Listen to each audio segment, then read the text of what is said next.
Narration. आज आप लोगों को इम्परेटिव सीरीज सिखाएंगे और डायरेक्ट इनडायरेक्ट का थर्ड पोर्शन है ये इम्परेटिव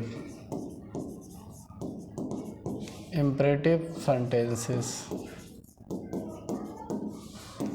इम्परेटिव सेंटेंसेस मीन्स सबको पता होगा क्या होता है। इम्परेटिव सेंटेंसेस होते हैं अज्ञार्थक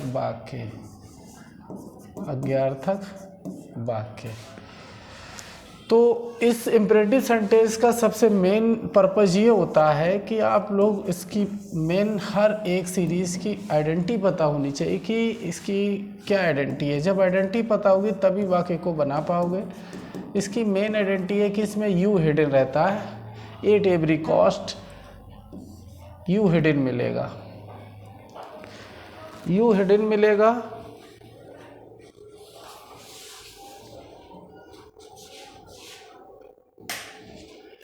तो इम्परेटिव सेंटेंसेस होते हैं अज्ञार्थक वाक्य और अज्ञार्थक वाक्यों में यू हिडन रहता है। ये मेन आइडेंटिटी है जिसके बारे में आपको हर हाल में पता ही होना चाहिए। जब ये बात पता होगी तब आप जाके इम्परेटिव आसानी से बना सकते हो। तो इसमें यू हिडन रहेगा। वर्ब से वाक्य स्टार्ट होते हैं, मोस्टली वाक्य वर्ब से स्टार्ट होते हैं। और do not say, please, sir, madam, kindly, let, इन चीज़ों से वाक्य इसके स्टार्ट होते हैं। तो ये पता होना चाहिए कि इम्परेटिव की आइडेंटिटी क्या है। तो इसके रिपोर्टेड स्पीच के अंदर आपको तरह तरह के एक्सप्रेशन मिलेंगे। एक्सप्रेशन जैसे आज्ञा का हो सकता है, या सलाह का हो सकता है, या प्रार्थना का हो सकता है। जैसा एक्सप्रेशन मिलेगा वैसा ही आपको रिपोर्टिंग वर्ब में चेंजिंग करनी पड़ेगी। जैसे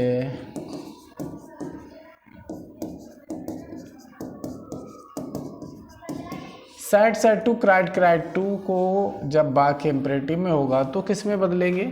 तो ये बात सबको ही ज्ञात होनी चाहिए, पता होनी चाहिए कि अगर आज्ञा है रिपोर्टिंग स्पीच में तो सैड सैड टू ऑर्डर्ड में चेंज होगा। अगर सलाह है तो सैड सैड टू को एडवाइज्ड में बदलेंगे। अगर प्रार्थना है तो सैड सैड टू को रिक्वेस्टेड में बदलेंगे।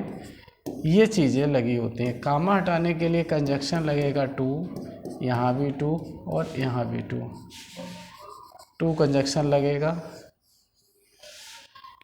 और आज्ञा होने पर ऑर्डर्ड, सलाह होने पर एडवाइज्ड और प्रार्थना होने पर रिक्वेस्टेड। ये सारी चीज़ें रिपोर्टिव स्पीच के अंदर इसमें एक्सप्रेशन मिलेंगे। एक्सप्रेशन मीन्स होता है भाव। जब भाव आज्ञा का हो तो ऑर्डर्ड, सलाह का हो तो एडवाइज्ड और प्रार्थना का हो तो रिक्वेस्टेड कामा टू से हटेंगे। ये पूरा प्रोस्पेक्ट है इम्परेटिव का जिसे आपको अच्छी तरीके से समझना है और इसके वाक्यों पर प्रैक्टिस करनी है बनाने के लिए। इसके आगे का देखिए, इसका जो फार्मूला है उसे ध्यान से समझें कि किस तरीके से वाक्य को बनाया जाएगा। पहले सब्जेक्ट होगा, फिर ऑर्डर्ड, फिर एडवाइज्ड, फिर रिक्वेस्टेड। इस तरीके से इन तीनों में से एक लगेगा। ऑब्जेक्ट गिवन होगा तो ऑब्जेक्ट लगेगा, नहीं गिवन होगा तो नहीं लगेगा। प्लस टू से वाक्य जोड़ देना है, फिर अदर वर्ड लगा देना है। जैसे ही said to me comma inverted comma work hard, सही वाक्य है। इसमें क्या दे रहा है, इसमें एक्सप्रेशन क्या है का मिल रहा है, सलाह का मिल रहा है।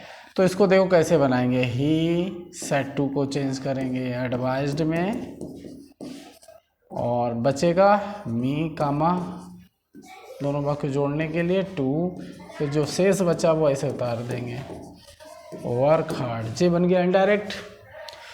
एक और देखिए, आई सेड टू हिम,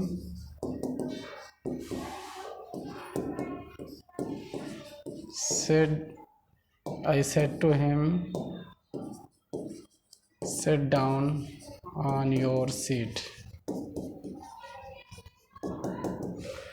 मैंने उससे कहा सीट पर बैठ जाओ, तो इसमें देखिए क्या का एक्सप्रेशन मिला, ऑर्डर का।